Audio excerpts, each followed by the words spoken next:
It's nice to have this today because that means we're in a bowl game.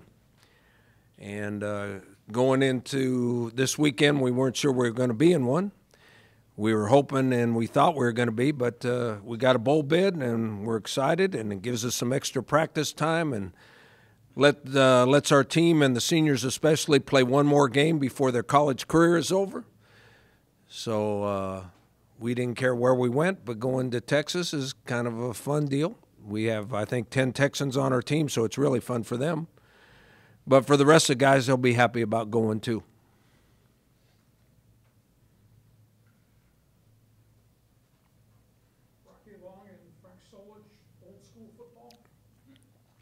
Well, I don't know if it's old school football. The two coaches are old. Since Coach Snyder retired at Kansas State, I think Solich is the oldest guy coaching Division I football now, and I'm right up there close to him. So we're in the top three, I think. The two of us are in the top three. So the two of us coaching in the same bowl game is probably going to set a record for total age, but that's okay since I'm the younger one of the two. Win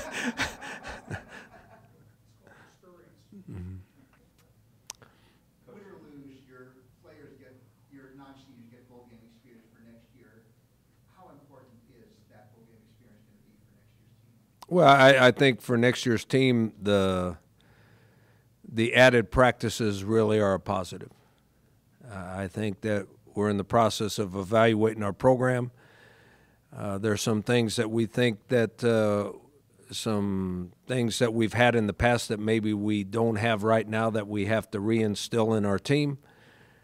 And we get to start on that today rather than waiting until the off season, which wouldn't be until January the 20th or something like that, when we would start off-season workouts. We get to start today, and we get to do it for maybe about a week and a half and then go totally into getting ready for the football game that they get to play. Coach, considering a three-game losing streak to end the season, do you feel like this is the bowl game y'all deserve, or are you pleasantly surprised with the assignment? Well, I don't think it has anything to do with the last three games of the season. I think it has to do with overall record. And the way the rules state, if you win 6 games, you're bowl eligible. So we've won 7, so we're bowl eligible. And there were some people out there that thought we were deserving of a bowl game, and so we got a bowl bid.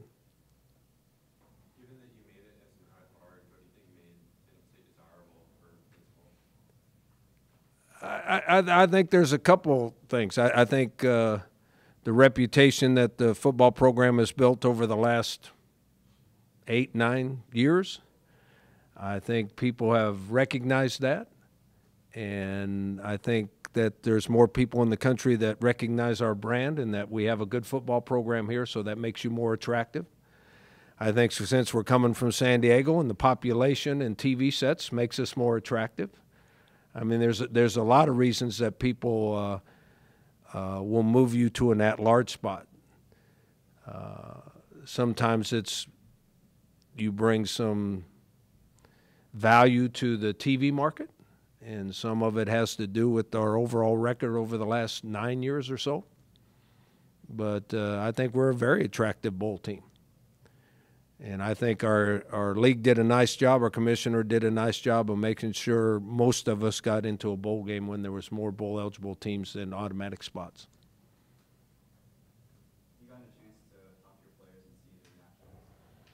We haven't talked to them. We have a meeting this afternoon, and we're going to practice this afternoon. I haven't seen them, but I'm sure they know, and I'm sure that the majority of them are excited and happy. There might be a few disappointed because they don't want to practice, but most of them will be excited and happy.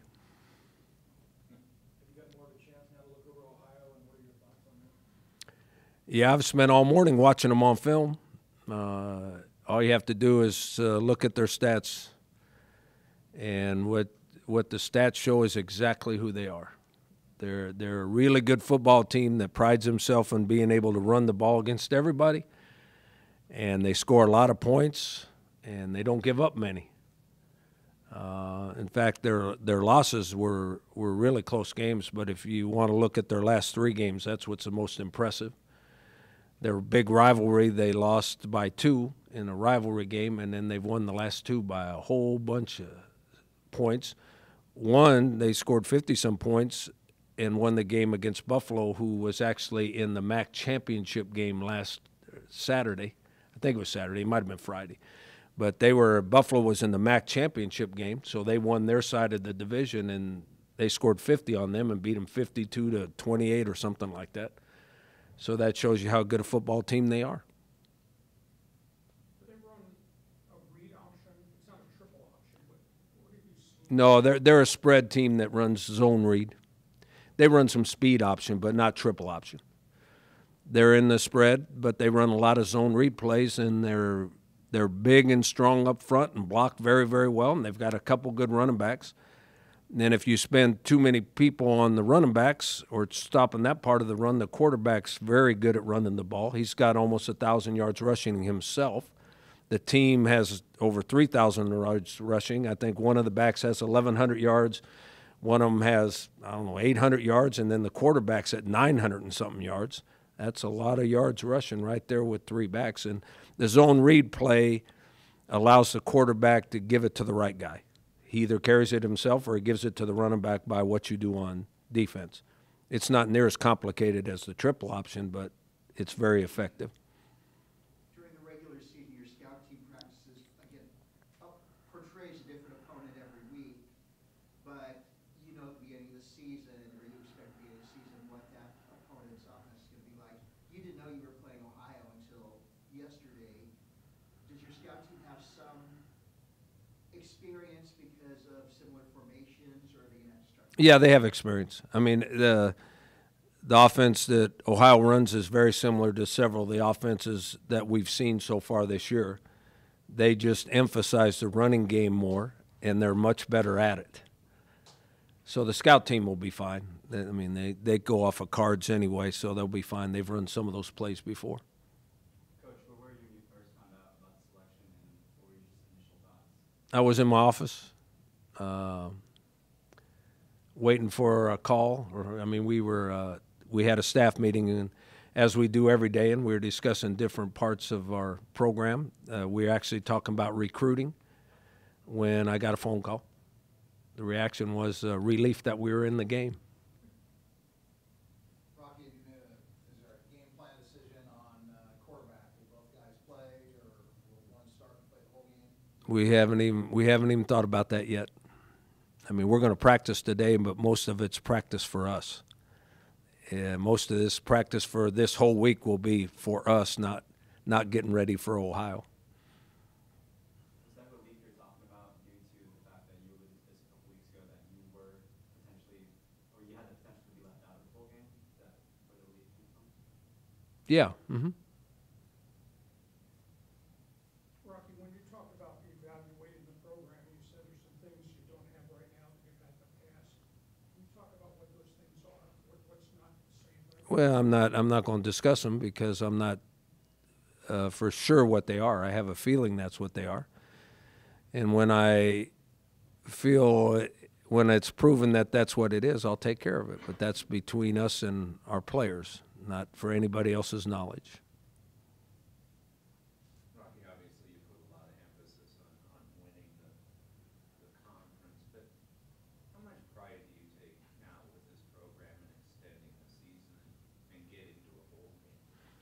Well, I'm always honest with you. I mean, for the sake of the players in our program, and for the sake of recruiting, and for the sake of developing next year's team, it's very, very important that we're in a bowl game. And our players will have a good time. They'll have fun, and that's a nice, nice pat on the back for winning enough games to get in a bowl game. But personally, I'm very disappointed on how the season ended. But we're not approaching the bowl game as part of this season. We're approaching the bowl game as a one-game season. So please stop talking about what we did in the last part of the season and start talking about what we're going to do next year. This is a one-game season. That's all it is. And that's the way we're going to treat it, too.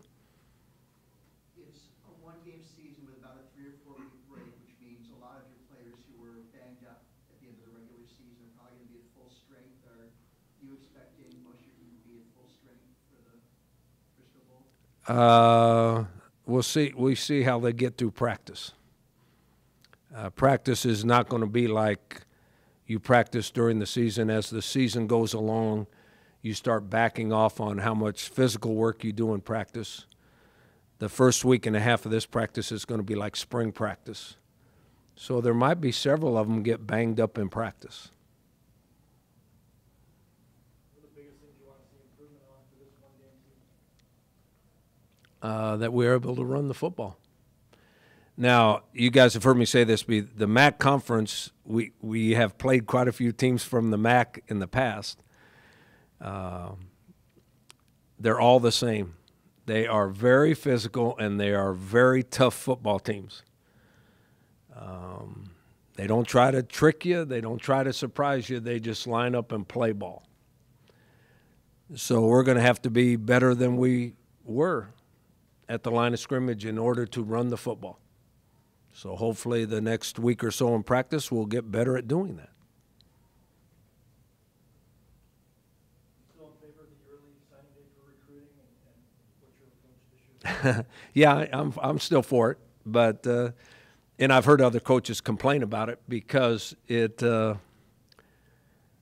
goes right through bowl season. In fact, the signing date is the same day as we play. So hopefully the guys that have committed to us, and hopefully we'll get another one or two. We think we might get one or two more. Hopefully they sign early in the morning so we get a copy of their signed letter of intent before we actually go to pregame meal. How many scholarships do you have available for this signing period, and how many guys do you think can sign during this time? Well, right now we have 15 scholarships available. We think we're going to sign anywhere from 7 to 9 in the early signing date. And then I think before the February signing date, there'll be a couple more scholarships that will open up for various reasons. Do you want to leave a couple spots open in case there's a graduate transfer out there that you're looking at? We don't have to leave any spots open. I mean, we have 15 right now, and if there was a graduate transfer out there that we liked and could get, I mean, he could sign early or he can sign in February. I mean, it's more by position that we sign players, not by if they're grad transfers or not. There's some grad transfers out there that probably be really good players, but we don't have room for them because we do it by position. How do you tell your players, so talking about, since this is a new one-game season that you're talking about earlier, so how do you approach that to your players if they were to think about seeing this game as a continuation of the games past? I just explained it to them like I explained it to you. And whenever you say that to I don't know, 100 and some young men, most of them will agree with me and go with it, and there'll be some that disagree.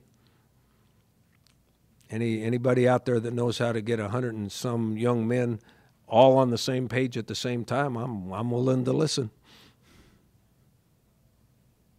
Rocky, do you know Solich at all? And are you surprised? A little bit, but not. I mean, we're not friends. I mean, we've bumped into each other over the years, but I thought it was really interesting to me that Coach Snyder resigned yesterday, and now Frank Solich is the oldest Division I coach.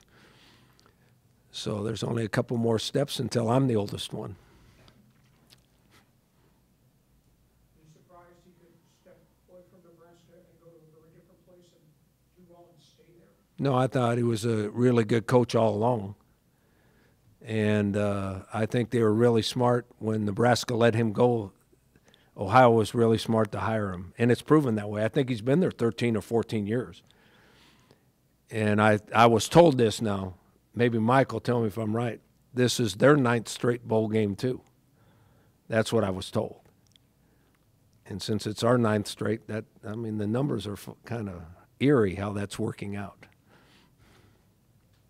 Well, that says something about the continuity of the coaching staff, and again, I'm not blaming your first-year coaches, but how much of a transition was there dealing with the new coaches that you had? Well, I think anytime you lose good coaches and bring new coaches in, there's an adjustment period. And I think that especially with the young football team, there's probably more of an adjustment period than there than there would be without, if you had a bunch of veteran players, they would coach the coaches. But since you have a bunch of young players and coaches are trying to coach the young players and still trying to learn your system, I think there were some issues. Coach, the next 2 weeks with like finals and academics, how do you get your players to kind of just get back into that we have to prepare for a game mindset? It's what they do all year long. I mean, they go to school all year long, and there's tests that come up all year long. It's no different other than every once in a while they got to come late or miss a meeting or miss part of practice in order to take a final, because the finals are not given at the same day or as same time as their classes are. So sometimes we have to adjust their schedule around our practices and stuff, but that's the only difference. What are the extra challenges of a bowl game, staying focused? Well, I think that there's a delicate balance between improving your football team in bowl practices and still letting them have a good time. And I think that balance is hard to get to and maintain, because you want them to have fun. That's part of the reason they play and they go to a bowl game. You want them to have fun, but you also want to develop your team for next year. And then guess what else? They have to get good enough grades to be eligible next year. And so last year it was an issue, and this year it's an issue too, because when we play, a lot of them have to take finals when we're on the trip or at the hotel. It has to be monitored. They have to take it online. They miss meetings and practice at the bowl site too sometimes because of that, because they're given specific times that they have to take their final. And so that's all an issue that can lead to distractions, lead to lack of concentration. All those things happen.